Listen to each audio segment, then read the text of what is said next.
Close your eyes. Try and remember where you were in September of 2021. It's important for us to contextualize the moment in which we were in September of 2021. We were almost a year into the Joe Biden presidency, 9 months to be exact. We were a country divided, obviously. We were about 9 months from January 6th happening. Obviously, COVID was still at an all-time high, killing thousands of people a day, and it still is in 2024, child. And these pictures popped up on the timeline.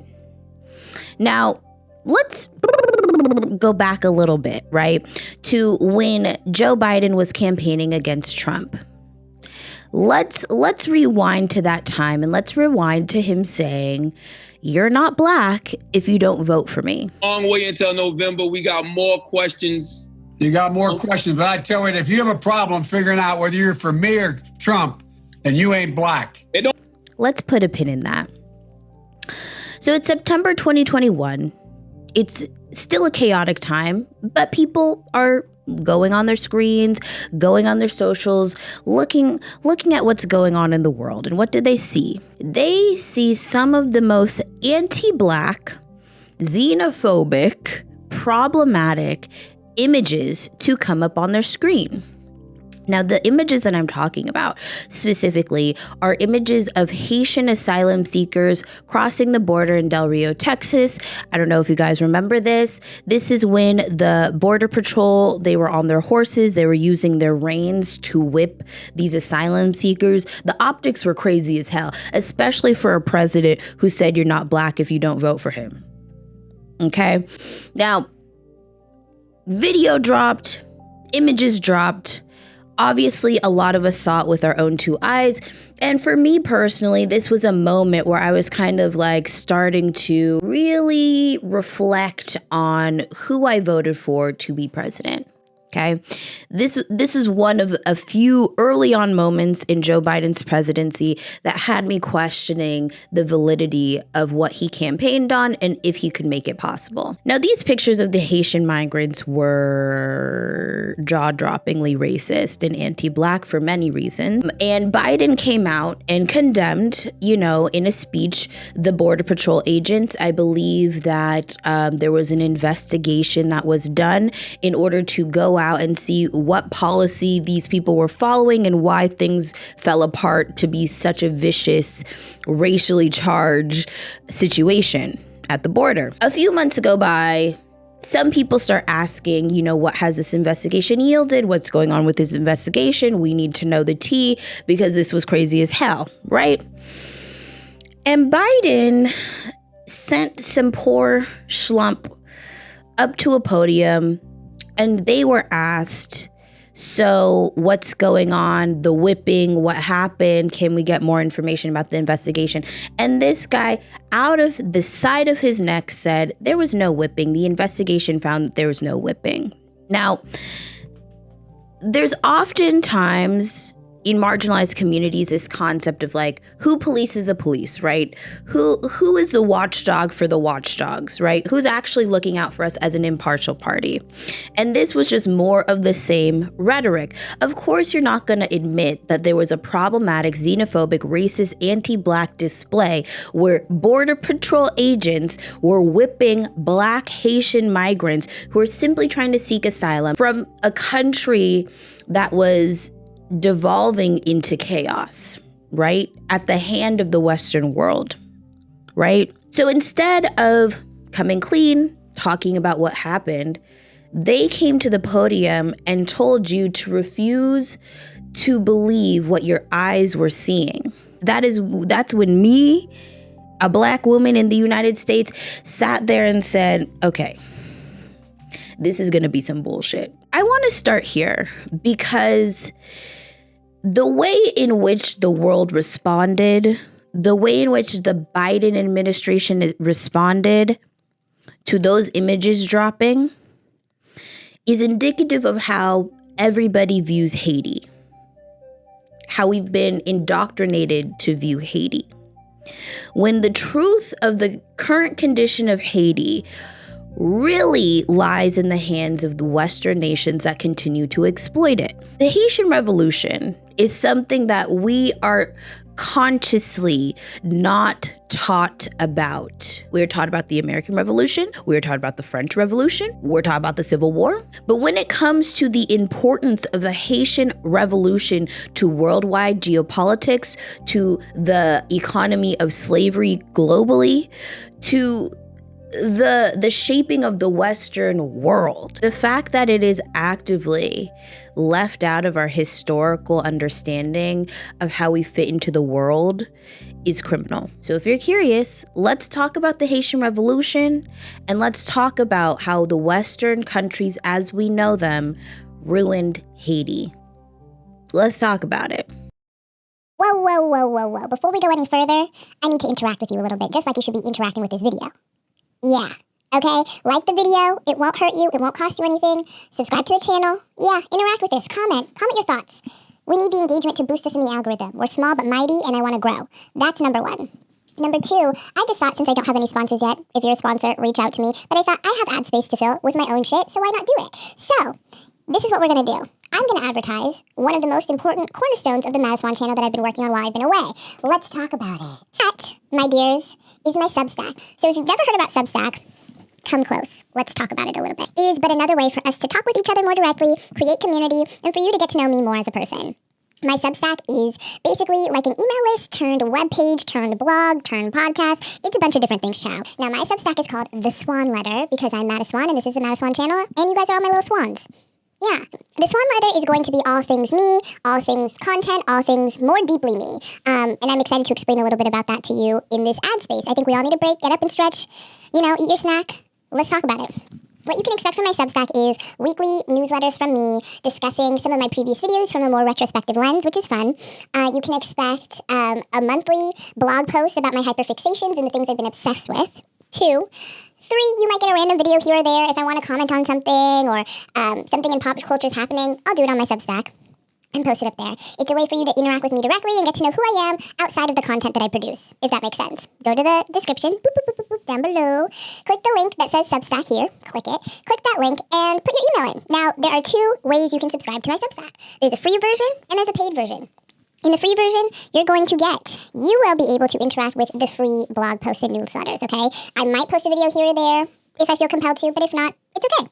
You will get a weekly guaranteed blog post from me. Those blog posts are about my previous true crime style YouTube videos, my retrospective on those things, why I chose those cases and stuff like that. You will get a monthly blog post from me about what I'm hyperfixated with for the month, whether it's music, podcast, book, makeup, food, a place to go, something, this robe that I got for my birthday, which I love. My hyperfixations, what I'm obsessed with, recommendations, and I hope you take heed. And whatever else I want to post. I might want to post more often some months, other months I might not post as often, but you will definitely always get a weekly blog post about my YouTube videos. You will also receive a monthly blog post with my movie of the month that I'm doing on my other tier of Substack that I'm doing a movie reaction to, and you will get just a rundown of what I thought about the movie, a review of the movie, and all of that kind of thing. But that's what you can expect from the free tier. So what you would do is hit the link in the description, and then you would go to the page, you type in your email, and that's it. That's all you have to do to sign up.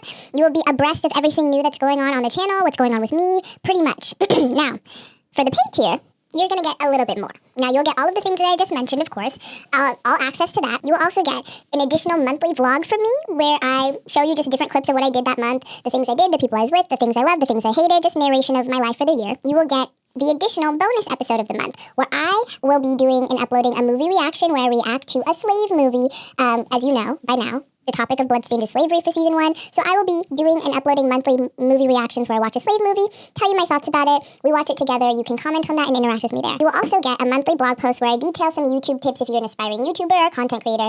Just little tips that I think that it's important for anyone who's just starting out to know. That will also be included. On top of that, you guys will be first to know of any merch, of any pre-sales, of anything like that. So be aware of that. And I am in the middle of writing a novel. And I would love your guys' input on it. And I will be posting excerpts on the paid Substack from here and there, just to see what you guys think about it. Now, all of that you will get from the paid version. So you'll get everything that I said from the free version, as well as all of those extra things from the paid version. Now, you may be wondering, all of that stuff, how much does a paid tier cost? The paid tier is $5. $5 a month. And you'll get all of that extra content from me. So I hope you're into that. I hope you're excited for it. Hit the link in the bio to go to my Substack and become a follower, become a subscriber to the newsletter to the Swan. Subscribe to the Swan letter. Mwah. Now, me personally, I'm big on history, have always been big on history, all right? And that's just something that has been a lifelong thing. Now, I really got the history bug in high school because I had some incredible history teachers. And one such teacher was my teacher, Miss DeGrice, who's incredible. She taught a class in high school that most high school students had to go through called Modern World. And Modern World was a class that was about global history in the modern world, how the modern world that we know it came to be what it is, starting from the age of exploration onward. You talked about slavery, different revolutions globally, different things as it relates to how our world got shaped into what it is to this day. She was the first history teacher in, at that point, I don't know, over 10 years in school at that point, who took the time to go into detail about the Haitian Revolution and how important it is and how most people do not know a lick about it. Haitian Revolution, it's hard to even put into words how important it is to how we live our lives. I want to just stop here to rant a little bit. I think it's important. When I talk about the way that we learn history and how I advocate for more of a circular, thematic way of telling history, this is the reason why. Because the propaganda is able to thrive by the bundle of silences that we agree to when it comes to telling history. Okay, a lot of people don't really realize how much of the history that they learn in their schools is just jazzed up propaganda. You come into it and try and engage with it as if it were truth. But the truth of the matter is, a lot of times it's half-truths that are expanded into stories, into mythos in order to indoctrinate you. So that is why there's a concerted effort to tell you different stories in order to shape a picture and shape an image about Western society, and how all the stories that push against that reality, push against the morality, push against the fact that Western society as we know it is the best society, most rational society to exist. Those stories are oftentimes pushed to the wayside until you go to college. A lot of real history has a premium on it. And a lot of times, a lot of people don't get exposed to that because they're not going to college or they're not really seeking out the information on their own. Okay? This is where the second prong of the true crime story starts to emerge for me. I've said this again, and I'm going to continue to say it, but the active censorship of certain people's histories, the active preferential treatment of certain specific histories to push a goal and to push a narrative begets violence. What is currently the situation in Haiti right now is of direct relation to what happened to Haiti after the Haitian Revolution. And it is of the direct fault of the predatory Western establishment as we know it. The reason why you're actively not taught about Haiti or the Haitian Revolution in a truthful way is so that you can continue to blame the Haitians for their current circumstances while allowing Western nations to rob them blind. That's the violence that ignorance begets. The significance of Haiti and the Haitian Revolution can never be overstated. It became the first independent nation in Latin America. It became the first nation globally to permanently abolish slavery, and the only nation ever in history to be founded by slaves. Haiti, as we know it, was originally known as the island of Hispaniola, okay? And that was both Haiti proper and the Dominican Republic. They separate later on, as we know, okay? And the actual island of Haiti was inhabited by the Taino people. The Taino people were an indigenous Indian, as some say, native people to all of the Caribbean. They existed in Puerto Rico, they existed in the Bahamas, they existed in the Dominican Republic, in Cuba.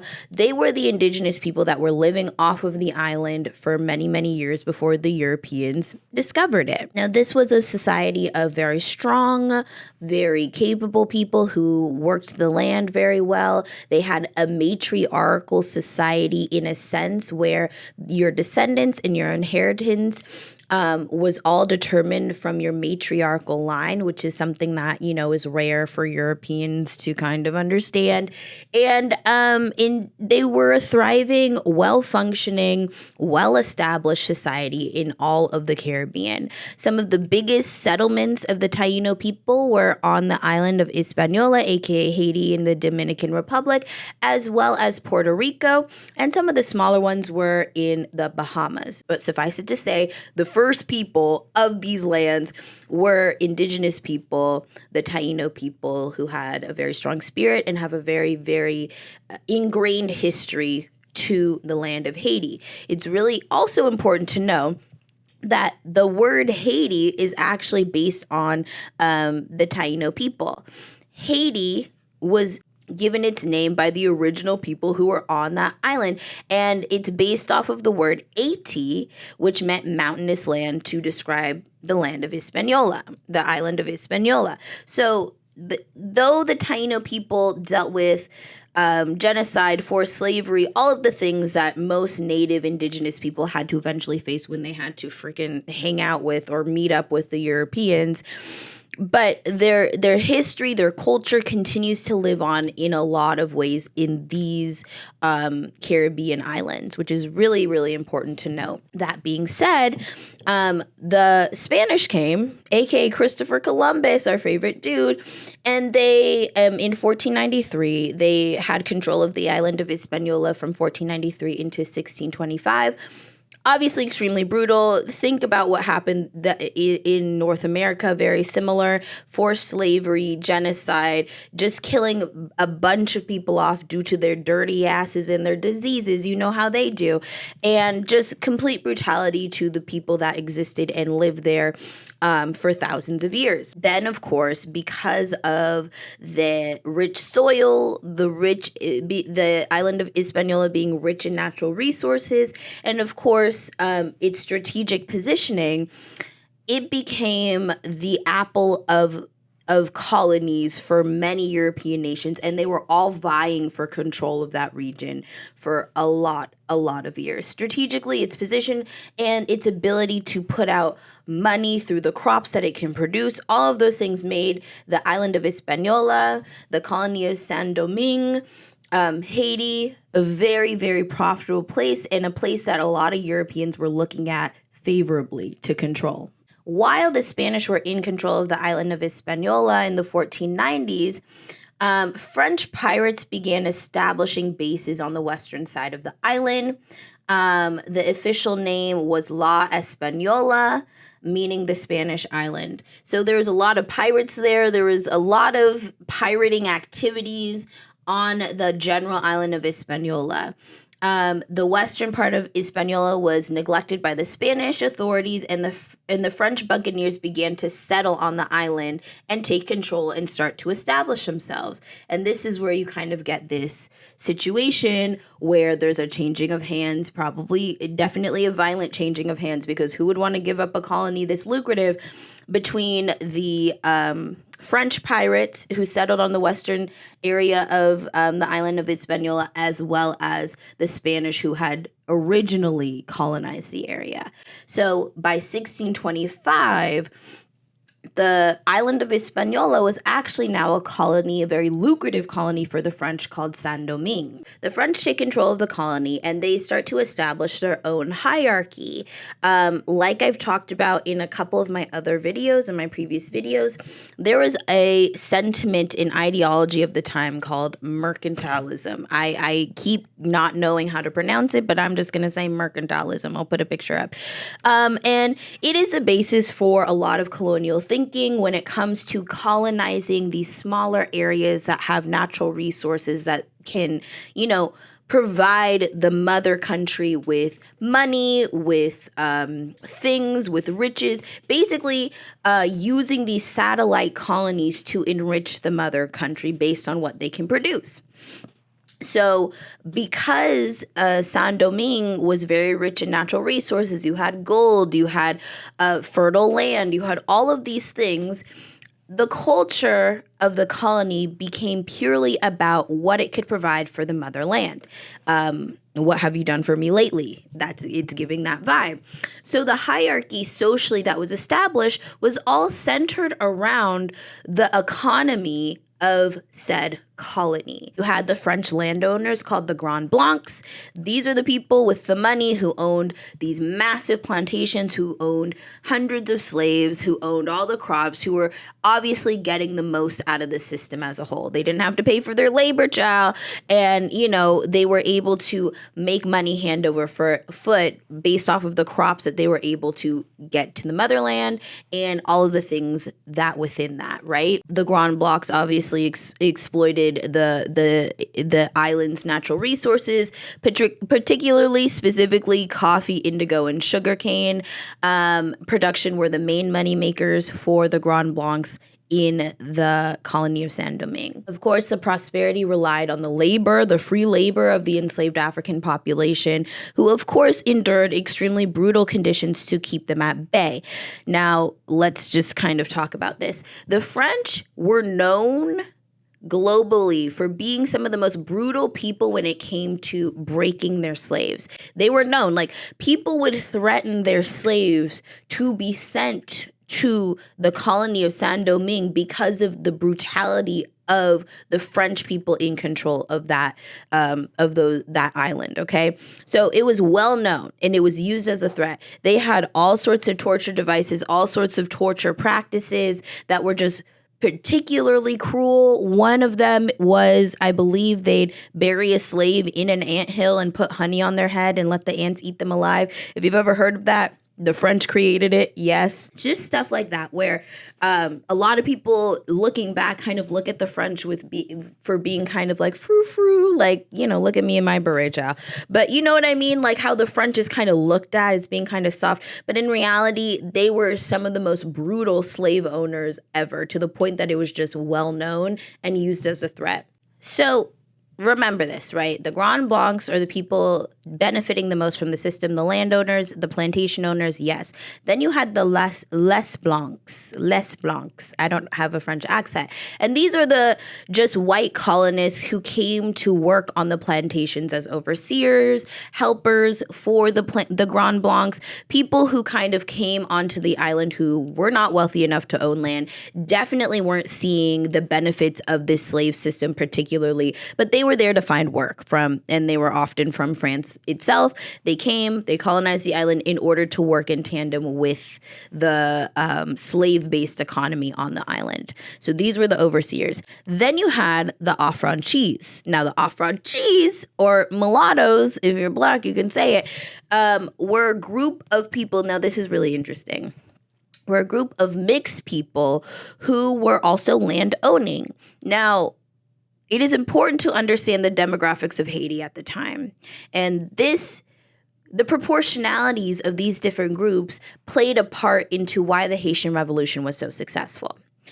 In these colonies that were used purely for their natural resources, the culture of these colonies were different than the motherland itself, right?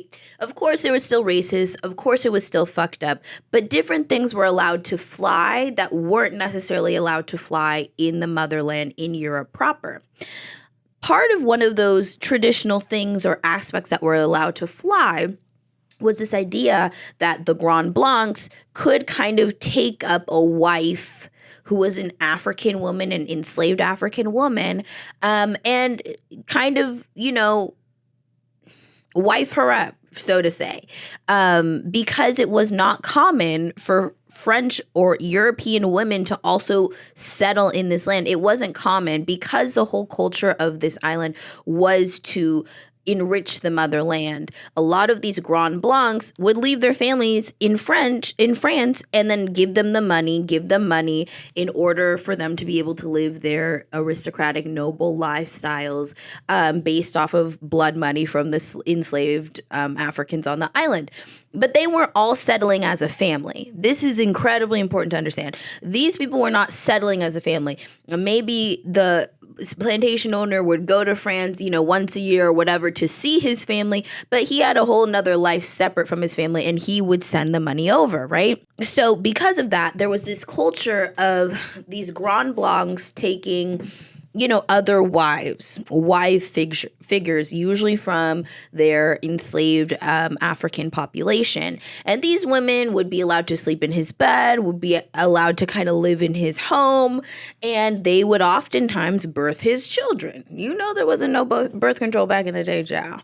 So because of that, and because it was kind of culturally acceptable on the island, came this entire class of people who were mixed.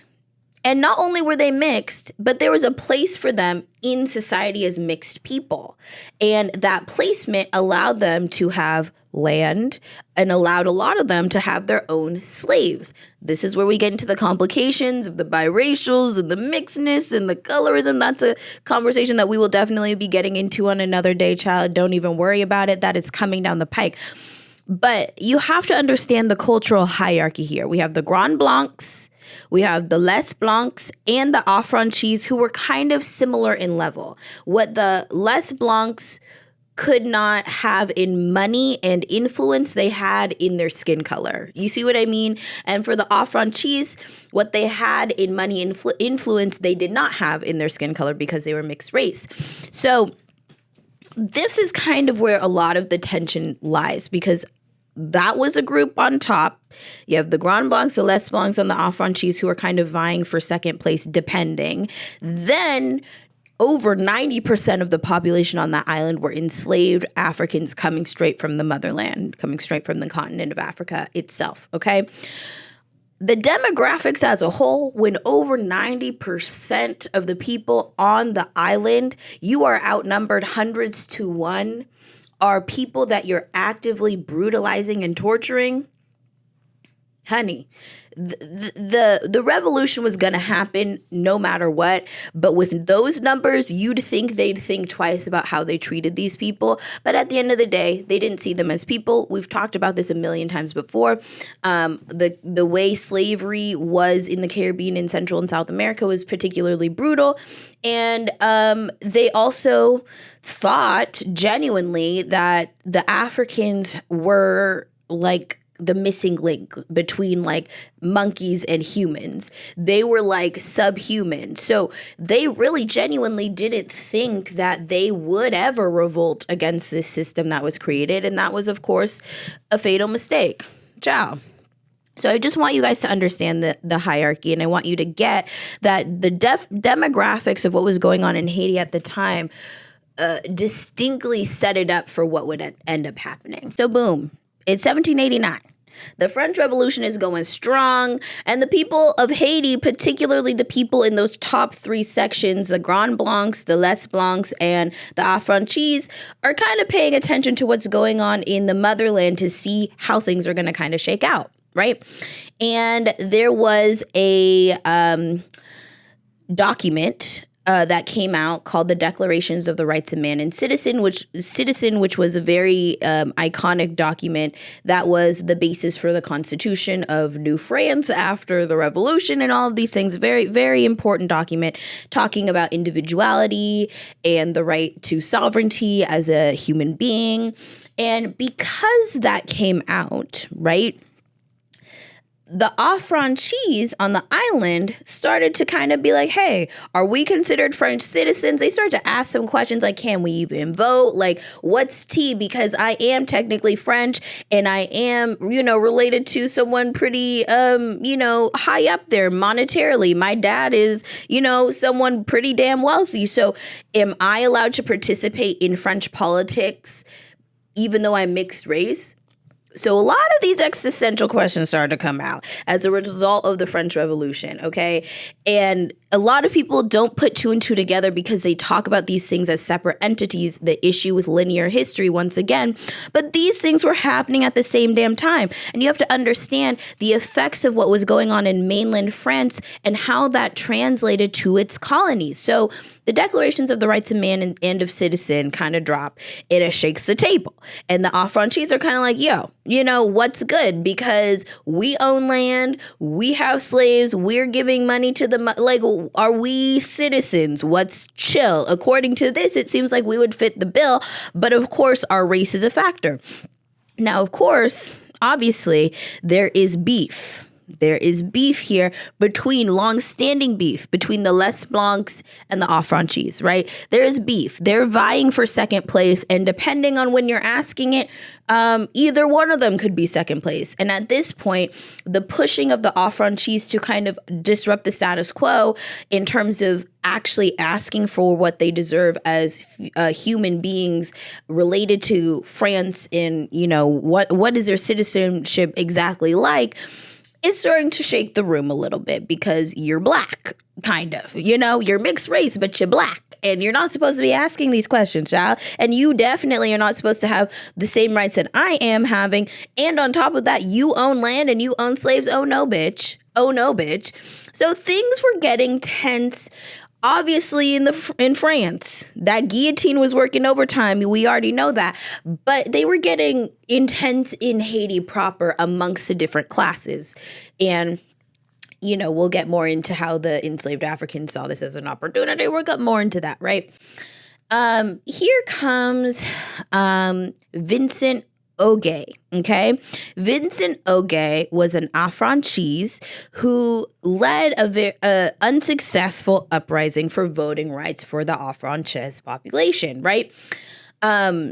He led protests, you know, and those protests subsequently caught steam even in Paris. So he was leading a movement. A movement was starting, and unfortunately, he was caught up and he was brutally executed publicly. Okay, for his insolence, basically. How dare you be black and be asking to vote? Like, this is France. This is France. You not white? Like, you can't ask for that about that shit.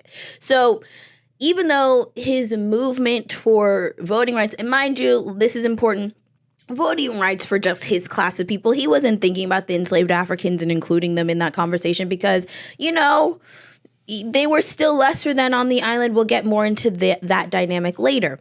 But it's important to understand that this man started an international movement that caught steam in Paris proper. So they made an example out of him and had a very public, intense, brutal execution. And protests continued in Paris because of that. And so due to the civil unrest from this man's public execution, the French government kind of made limited concessions to the affranchis in the May 15th decree, but they came up short. They came up short of telling these people that they were full-fledged citizens. They came up short of giving them full rights. It was kind of just to appease and kind of quell out the social dissonance that was happening, all of the activity and protesting that was happening. And of course, the failure to respect the rights that they thought they deserved called for more violence and unrest.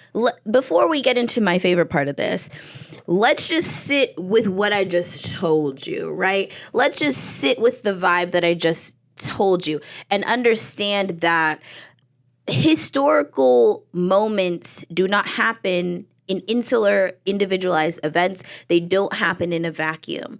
They exist in conjunction with a lot of historical moments that are happening now. So the French were going through it during this entire time period, honey. And what was going on in mainland France was affecting the social norms in Haiti and starting to shake the table by sparking the very thin,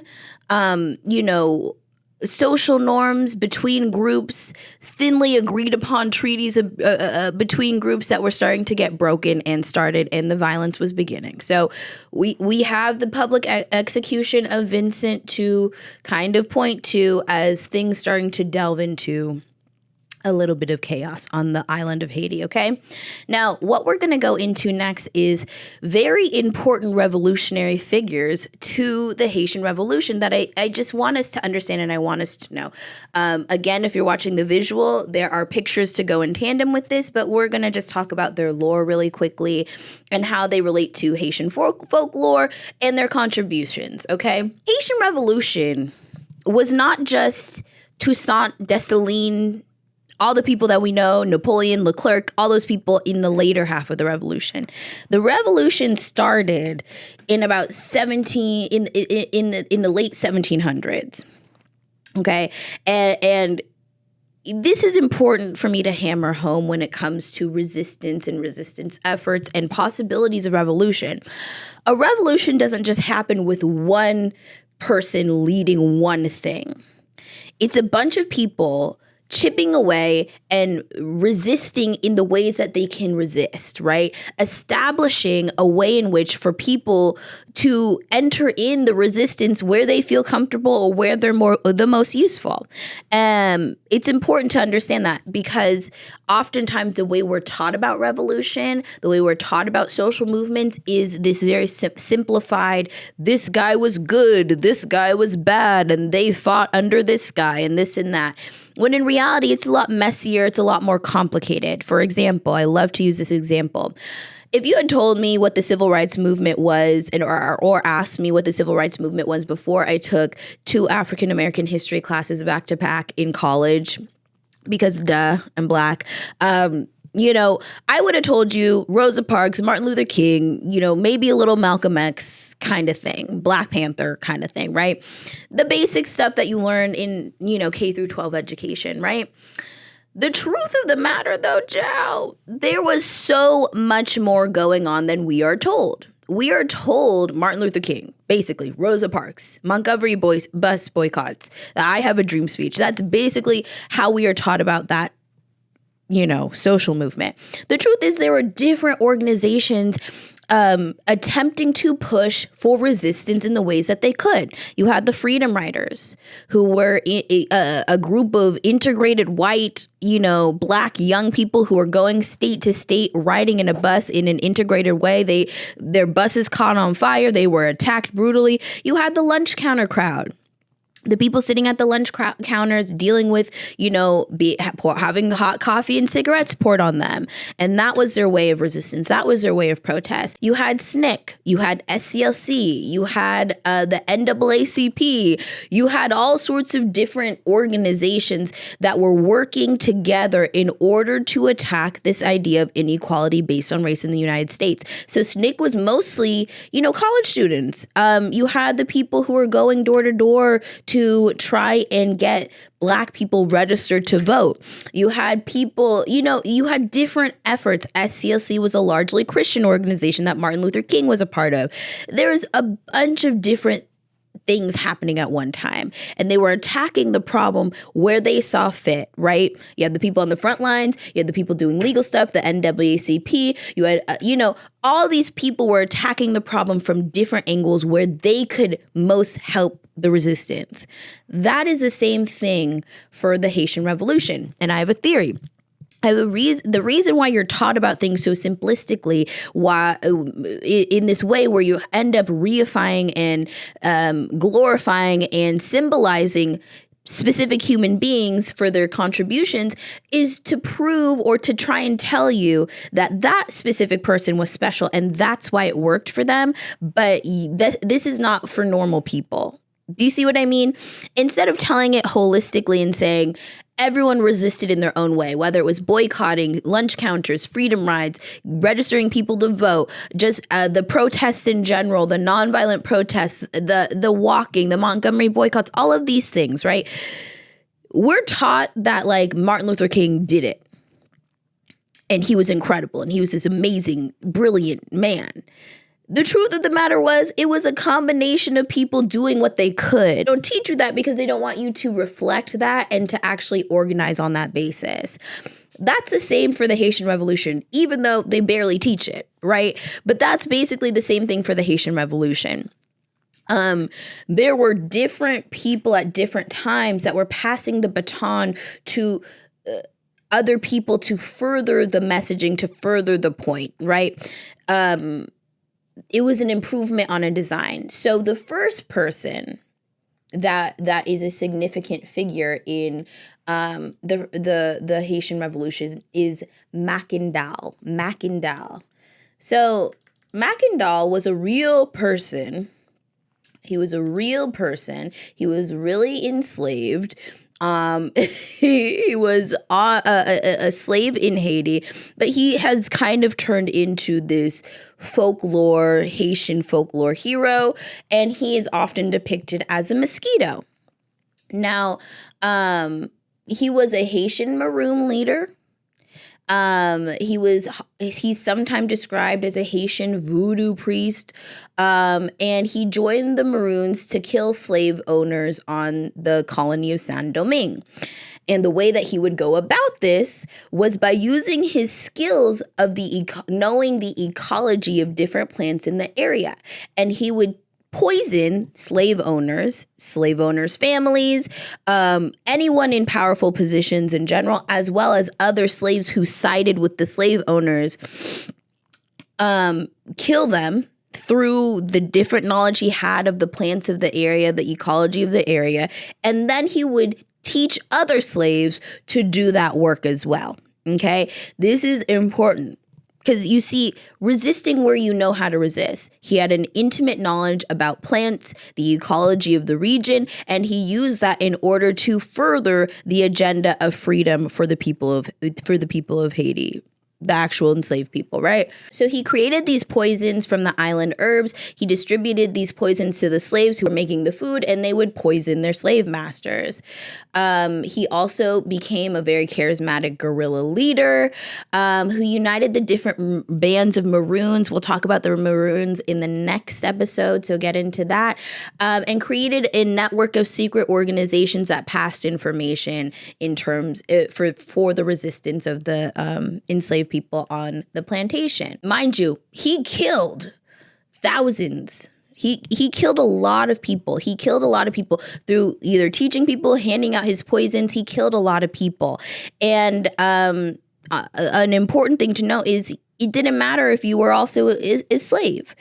If it was deemed that you were thinking about individual gain over the united gain of freedom, over the movement, you were going to get killed. Your ass was going to get poisoned, because those were the dangerous people, the people who can't be trusted, right? The people that would sell you out, the Samuel L. Jackson characters from Django Unchained, those people, they was getting poisoned as well. So they were not sitting here talking about, oh, but they're black, baby. If you show coonish behavior, you're going to get poisoned like a raccoon. And that's what happened. And so Mackandal kind of started this movement. And it was going on in the late 1700s, and it was enough for the slave owners to start getting scared and to start, clocking that this was happening. A lot of people were being poisoned. What was going on? In 1758, the French, who feared that Mackandal's knowledge and ability to spread these poisons for the slaves to, put in their master's food, would result in driving all the white people from the colony. They tortured an ally, a very close ally of Mackandal, to divulge his whereabouts. Basically, that information led to them finding Mackandal, capturing him, and after 6 years dedicated to creating these intricate organizing systems to pass this knowledge of the ecology, to poison all of these slave owners, all of these people, he was tortured and he was burned at the stake publicly in the center square of Port-au-Prince, okay? And that was the end of that. He is said to have said in his execution scene, which is very iconic, and why he's depicted as a mosquito, he is said to say that he was going to come back as a mosquito. Before they set him ablaze, they were like, he was like, I'm about to come back as a mosquito, bitch. And you know what? It's so crazy. One of the most important parts of why the Haitian Revolution was also successful was that a lot of these people coming from all these European countries did not have resistance to the diseases of Haiti, one such being yellow fever spread by mosquitoes. Okay, so he became this folklore hero based on the fact that he was like, okay, you can burn me, child. You can burn me, but you can't burn the revolution, and I'm going to come back as a mosquito. And yellow fever was responsible for killing thousands of Europeans when they were, because the people of Haiti, they were fighting big-ass empires, empire after empires, giving hip-hop Harry, who's next?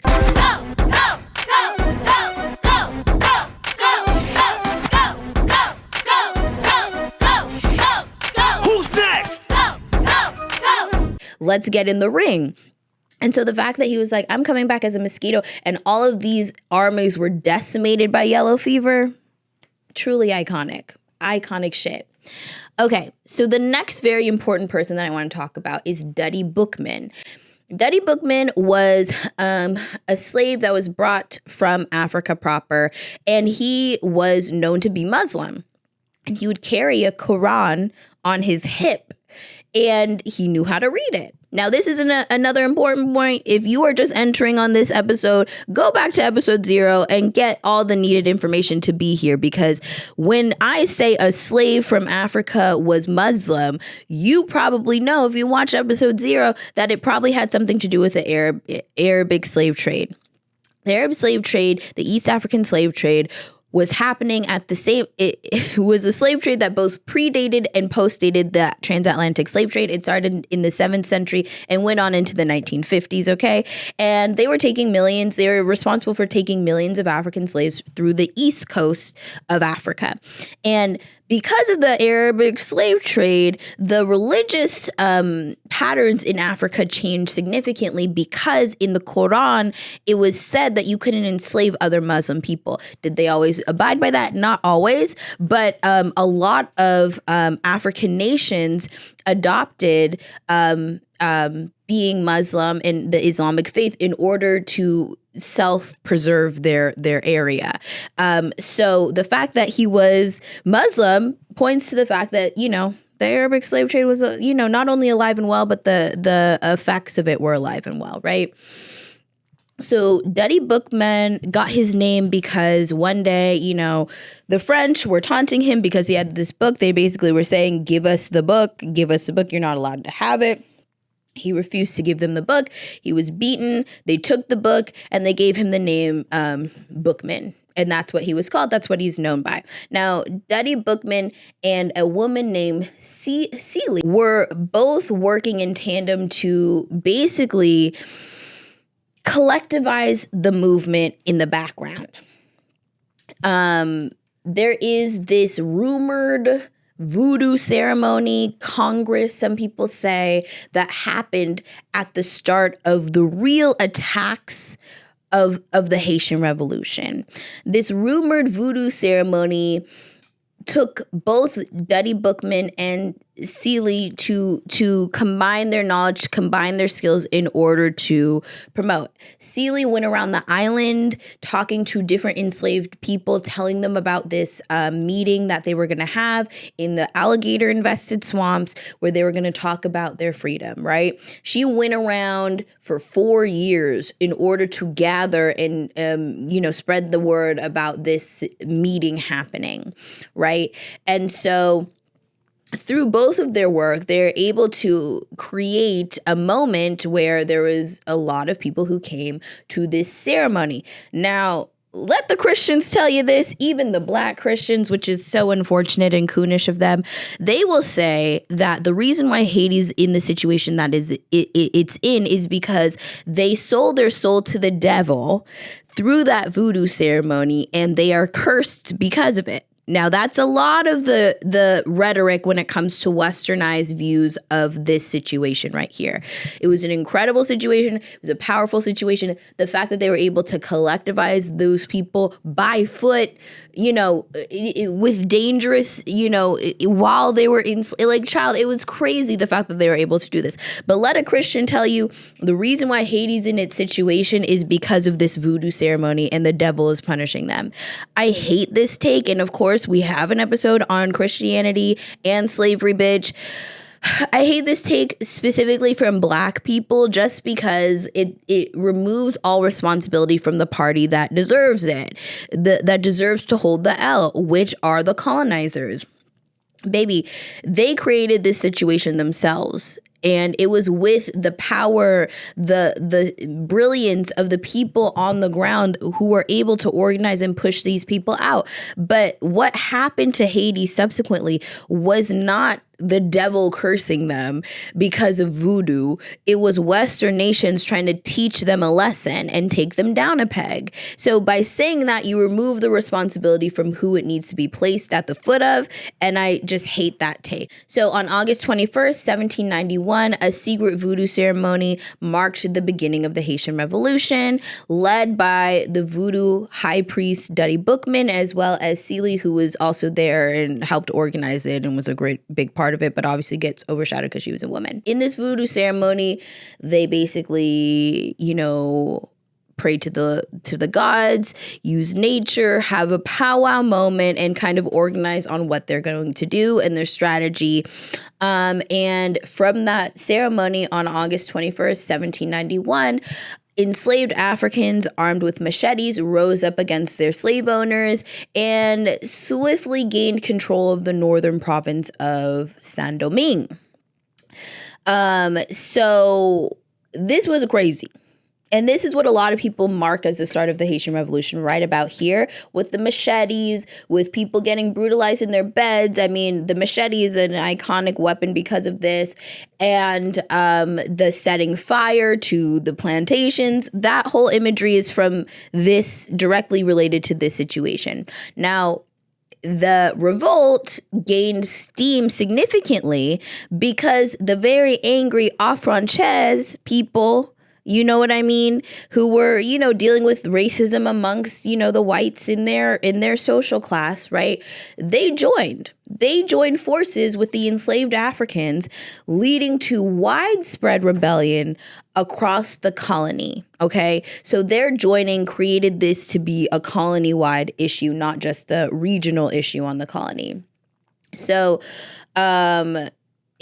Dutty Boukman stands as a very prominent figure in the Haitian Revolution story. His name is synonymous with rebellion and liberation, and he was a voodoo priest with a lot of charisma who was able to really ignite shit in a different way.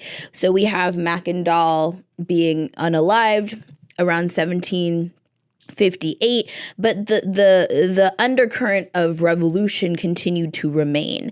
Then we have the French Revolution happening. We have Vincent getting publicly executed. So the affranchise are not popping. They're not happy with the current system as a whole. Then you have Dutty Boukman starting it off, cranking it off, and boom, the affranchis are in it. They're in it. They're helping to expand it. And now it becomes this full-scale rebellion. Now, these rebellions shook the foundations of colonial rule. And of course, his life was cut short because he was executed. His spirit of rebellion continued to endure as a guiding light for the generations to come. I want to say this right here because this is something that I learned. This was a new thing that I learned that I thought was really important. The people of Haiti, the enslaved Africans brought to Haiti, came from a specific region in West Africa where slave rebellions on the actual continent of Africa were very common.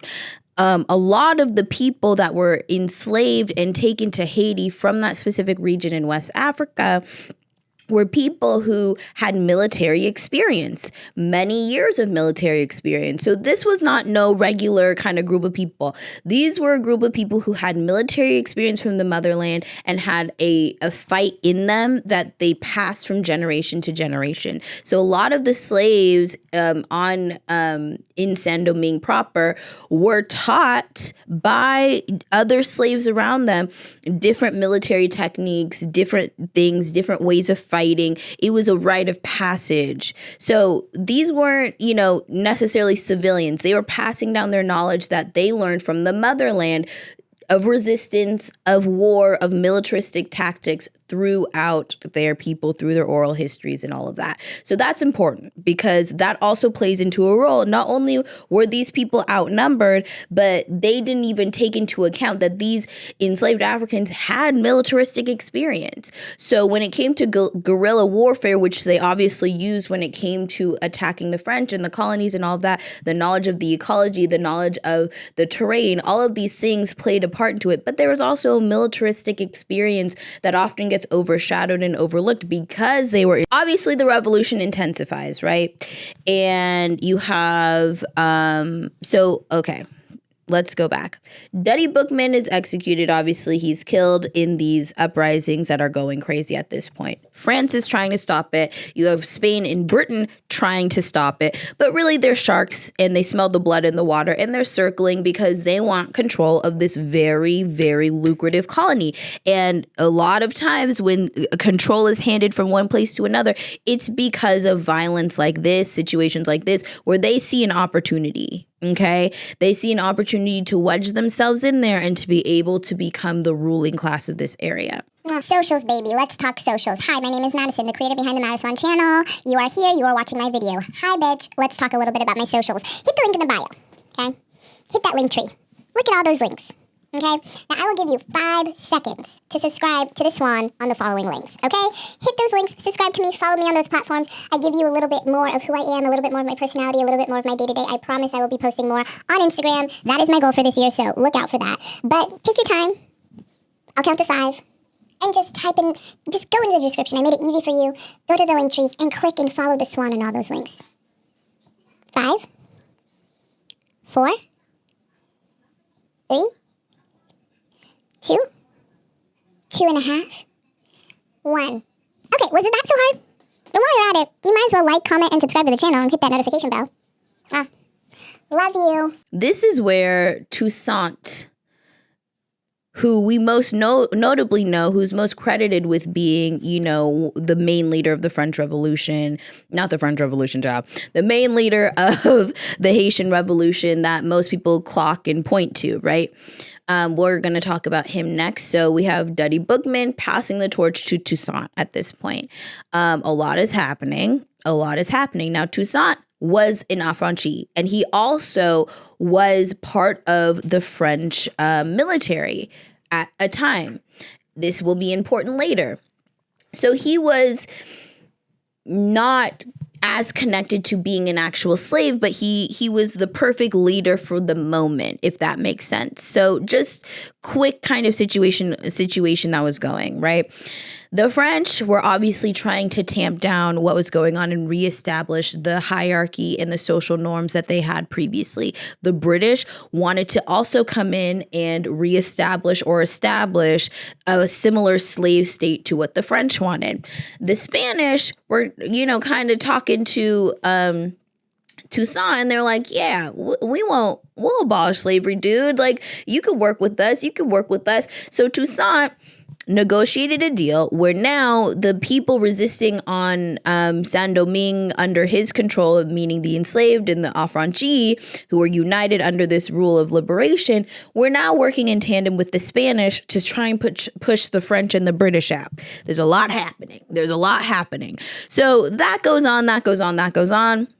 Eventually, that relationship sours, and the French abolish slavery in the National Assembly in August of 1793, which is a big deal.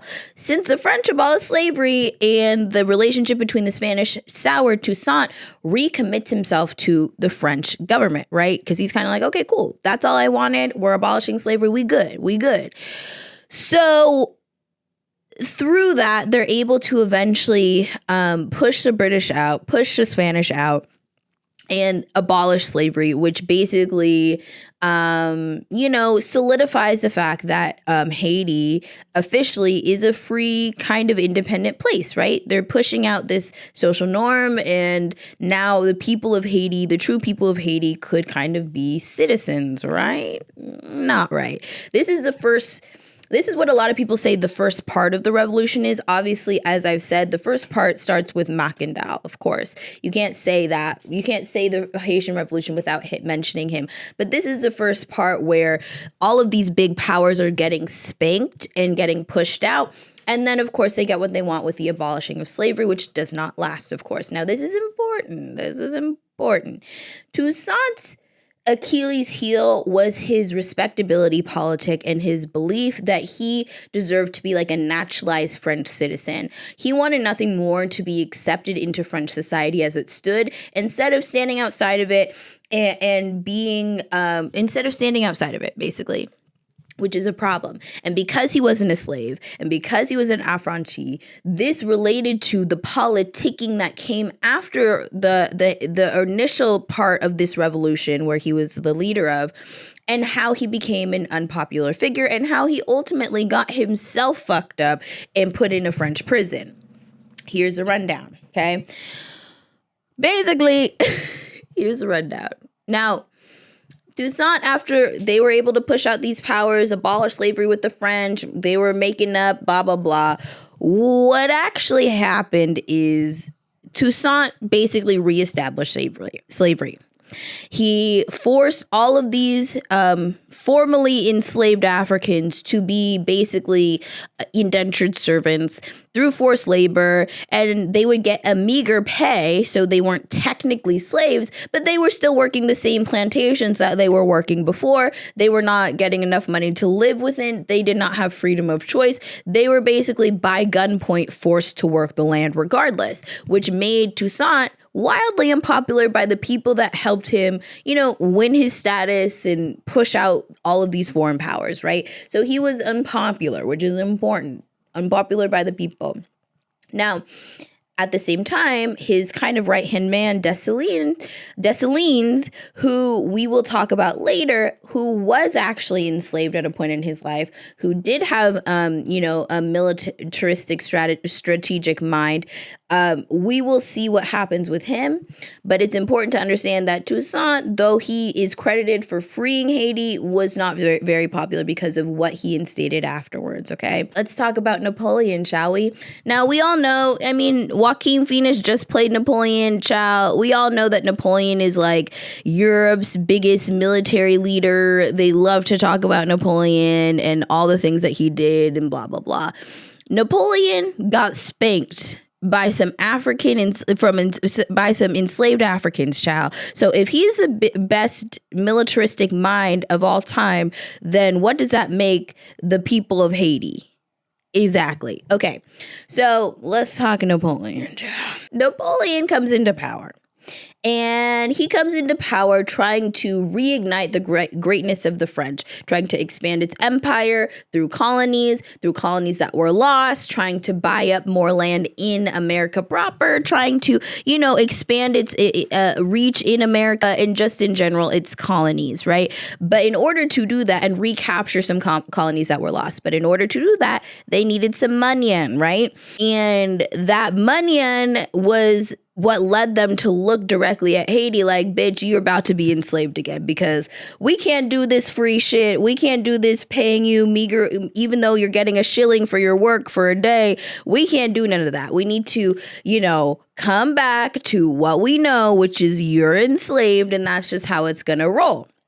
So in order to really enact what Napoleon wanted to enact, the first step was to re-enslave Haiti, which was a problem. Now, this is important because the Haitian people were spanking these empires left and right. Go, go, go, go, go, go, go, go, go, go, go, go. Who's next? Go, go, go. They were working it, man. And these people kept coming back. it wasn't just a one and done thing. Now we have Napoleon who's trying to re-enslave us. Damn, I thought we were all good. We had a constitution. I mean, not all good, but I thought we were done with this. No. So basically Napoleon's strategy was, there was a lot of issues. A lot of people say, like, okay, Napoleon was, trying to just only regain the French colonies, and it was a money thing and all of this stuff, when in reality it was also a race thing. It was the fact that, these Africans who were thought to be subhuman were able to outsmart all of these different European nations. It was a problematic thing. It was extremely problematic in terms of optics, and that's what he took away from it. So anyone that tries to tell you it wasn't a race thing, it was 100% a race thing. 100%. He couldn't let that fly. He had to make an example of Haiti.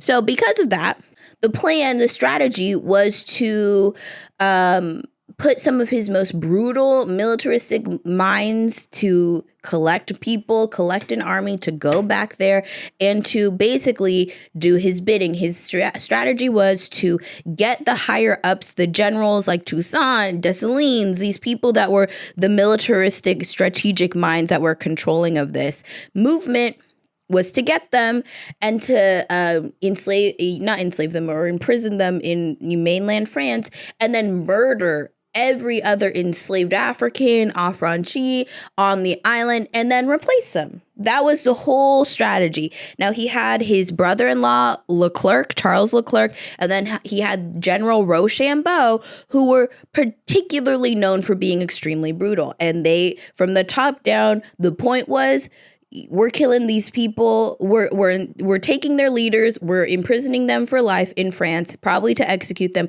But the rest of y'all, we're gonna genocide you. We're gonna kill all you because you're all replaceable. Once we get the new shipment in, we can get things back to normal. So these two men were particularly brutal. That is known. A lot of people credit the Nazis with chemical warfare and gas chambers and all of that, when in actuality, General Rochambeau were gassing the Haitians, in Africans on the island way before Nazi Germany existed.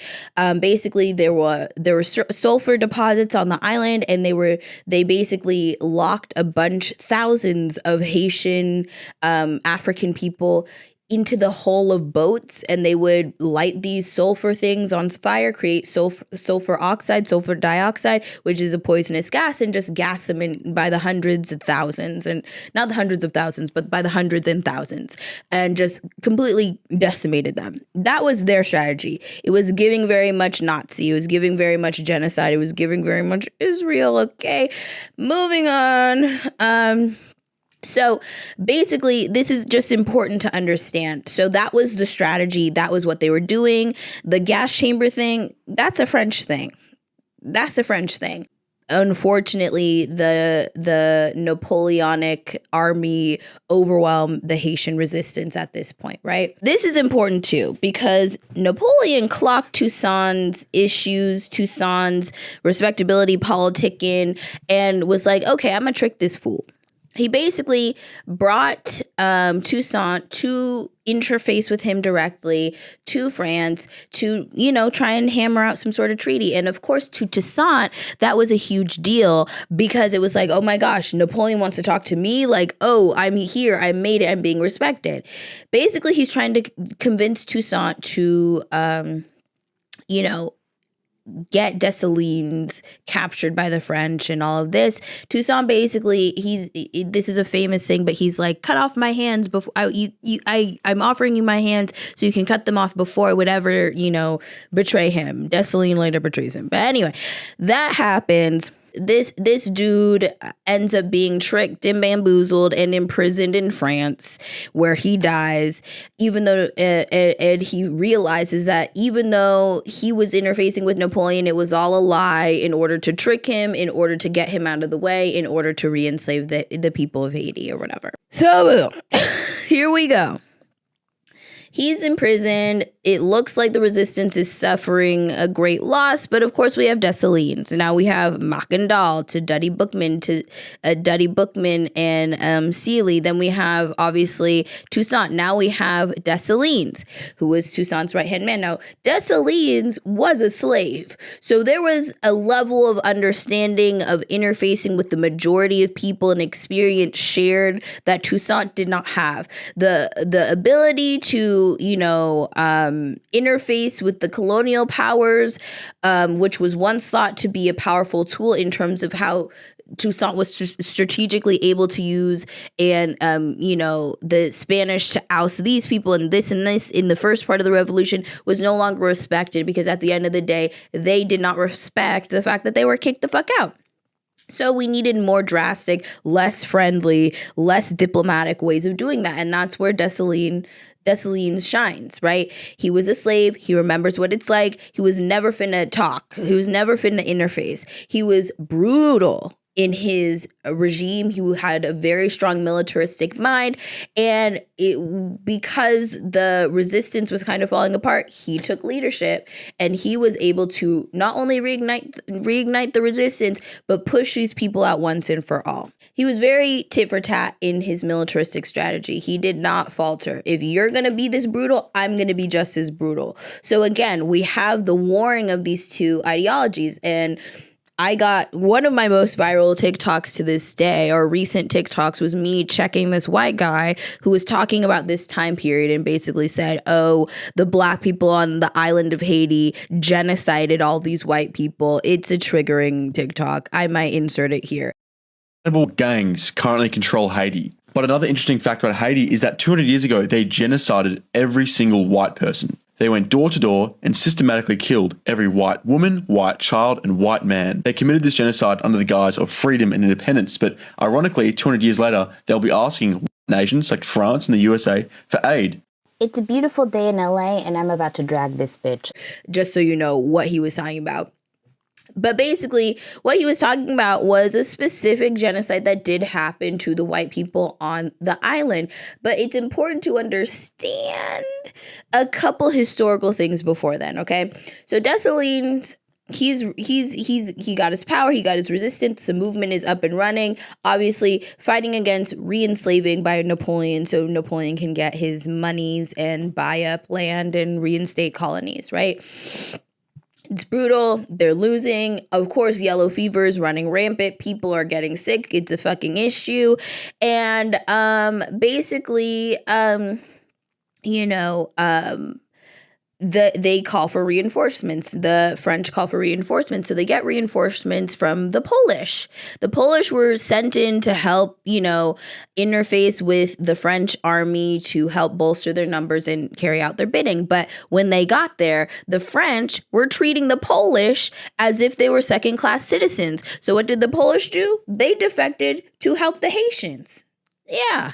So this is really important to know. They defected to help the Haitians, right? They were fighting against white people on behalf of the Haitians because they saw themselves in the struggle for rights for the Haitians, right?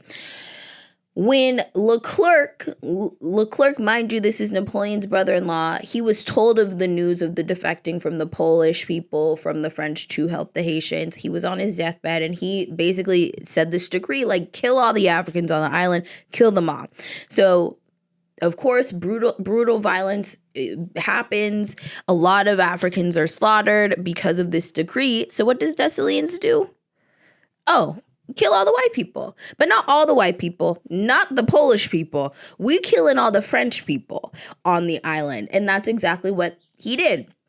Now, this is where things, start to get muddy because Napoleon started to get into a war with the British, and now no reinforcements from France were ever going to come to help bolster the numbers and replace the numbers in Haiti. So now it became this situation where a lot of them were sick, a lot of them were murdered, a lot of they were not getting any kind of break, they were not getting any kind of help militaristically. So what does that mean? Okay, well, it means that Dessalines takes his upper hand and pushes for these people to get the fuck out. Get the fuck out of the island. He told them and gave them grace and was like, you can leave. You can leave. Get the fuck out. A lot of them refused to leave. Some of them left in ships and then started shooting from the ships to them, even though they were given grace to leave the island without dying. And some of them stayed but went to what would be considered the Dominican Republic and continued to attack Haiti proper and all of this stuff. So essentially what happened was, suffice it to say, Dessalines took the baton that was started with Mackendal to finally, in the early 18th century, in the early 1800s, finally kick the fucking French out and murder the rest of them that stayed. And here we have modern day Haiti. Here we have the official ending of the Haitian Revolution in January of 1804. That is officially Independence Day for the Haitians, okay? This is great news, right? Wrong.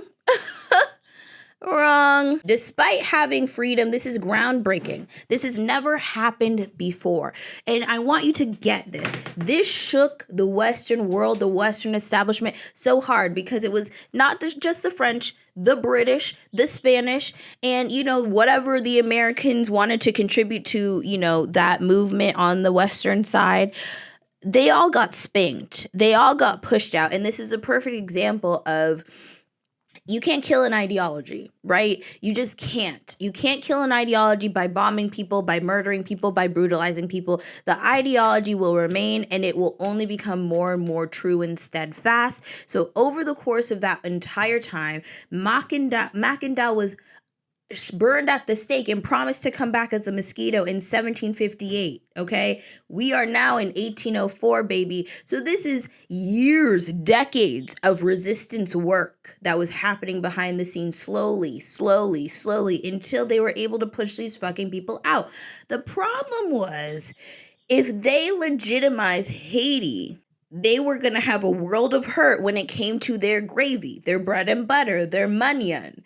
The Western nations are only great based on the people that they exploit. And if news of the Haitian Revolution spreads, they're fucked. They're fucked, right? So, boom.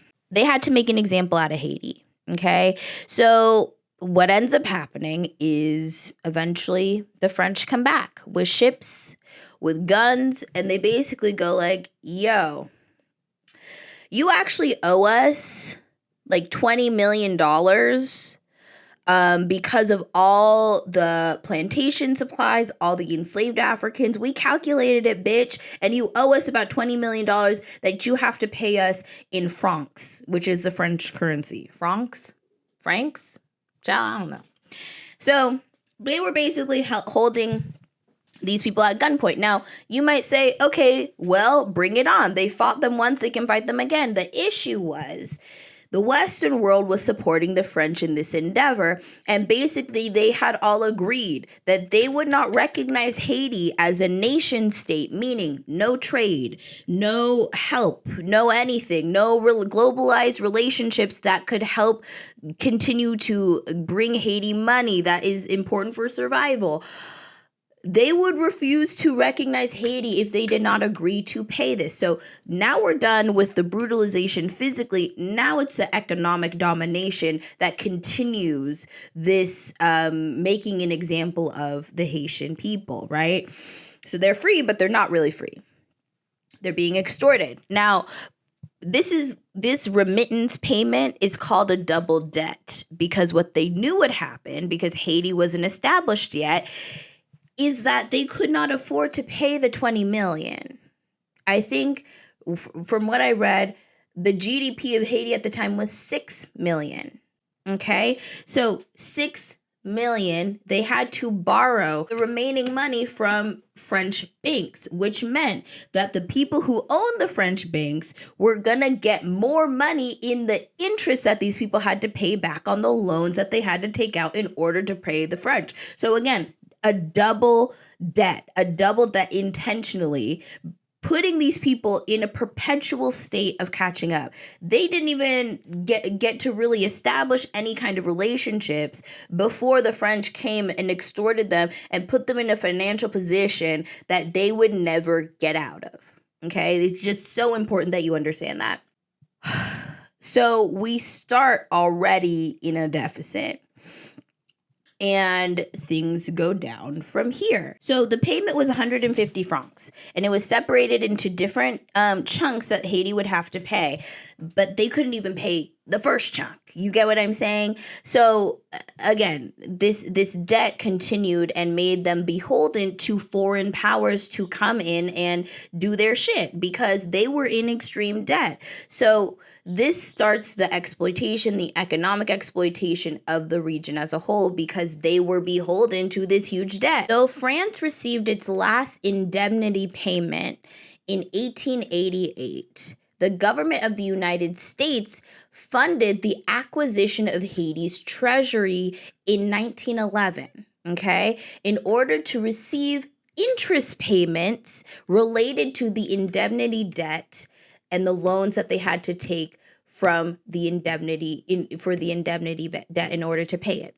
So in 1922, the rest of Haiti's debt to France was moved to be paid to American investors. They bought the debt. And it took until 1947, around 122 years from 1825 when the original payment was demanded. It took until 1947 for Haiti to finally pay off the associated interest on the initial debt on the loans that they had to take for the debt. That interest, the associated interest, was to be paid to the National City Bank of New York, which is now considered Citibank. So the founders of Citibank, the reason why Citibank exists most probably is because they took over the interest payments. They took over the debt that Haiti owed to France, and they were getting them payments straight from Haiti. Okay, so we have to really understand that a lot of the things that are established in our society, a lot of the social norms, a lot of the situations that are established, maybe a lot of that is directly due to the exploitation economically of smaller countries. Citibank exists because of the Haiti indemnity debt to France. No one would believe that, but that's the truth. That's the truth. Now, as we go forward, we have years and years of different Western powers either putting pressure on Haiti economically, invading Haiti at different points in time, killing and assassinating presidents and leaders, just completely exploiting Haiti as a whole, as we know. So it hindered Haiti. They hindered Haiti's economic development from the very beginning and used the debt that Haiti owed in order to continue to play a fool in their political system and destabilize their system over and over and over again. Just very quickly, I'm just going to run this down really quickly because this is a long episode. So in the 1980s, and the 1990s brought interventions in Haitian agriculture, different legislation that was passed in these other countries that were affecting the agriculture in Haiti. One such thing was that there was an uptick of swine flu in Haiti because they had these black pigs, wild black pigs that lived on the island. So what did I don't know if it was America. I think it was America. What did they say that should happen? They killed all of the black pigs on the island, which basically devastated the rural population's ability to have food, to farm, to do a lot of things. So basically devastating a huge part of Haiti's economy by just ordering all these pigs to be murdered. And then they replaced the pigs with just regular pigs from America who were less adept to the island, less able to survive the climate, and less able to protect themselves from diseases, further spreading this swine flu, but also dying out and basically ruining the entire rural economy that was based around that.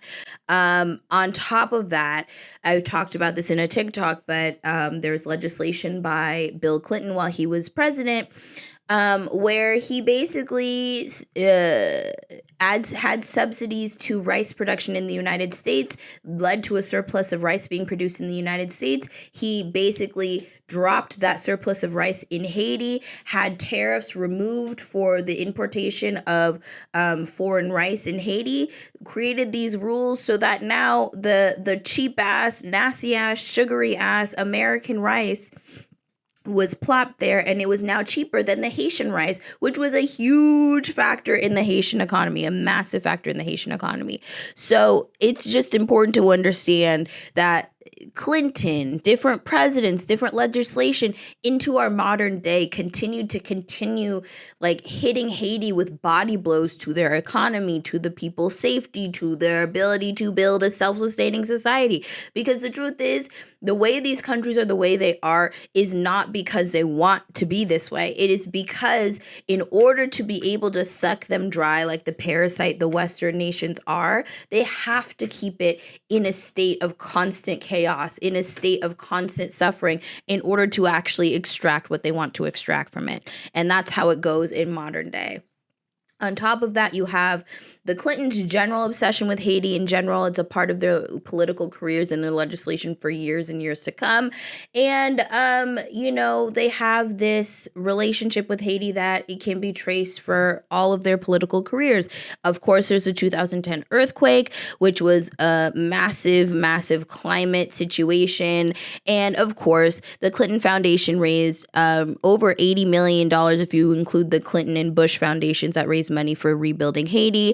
And of course, their idea of rebuilding Haiti was making it an attractive place for businesses to create, factories and stuff. Of course, it wasn't necessarily to help the people on the ground, medicine, clothing, giving them, rebuilding their shelters, anything like that. The money was used for neoliberal bullshit, which ended up failing in general. A lot of the money was wasted. There was a lot of mismanagement with the funds. There was no transparency about where the funds went. And that's why Donald Trump called Hillary Clinton and the Clinton Foundation out in the 2016 debates, basically saying they were crooks, because they kind of are.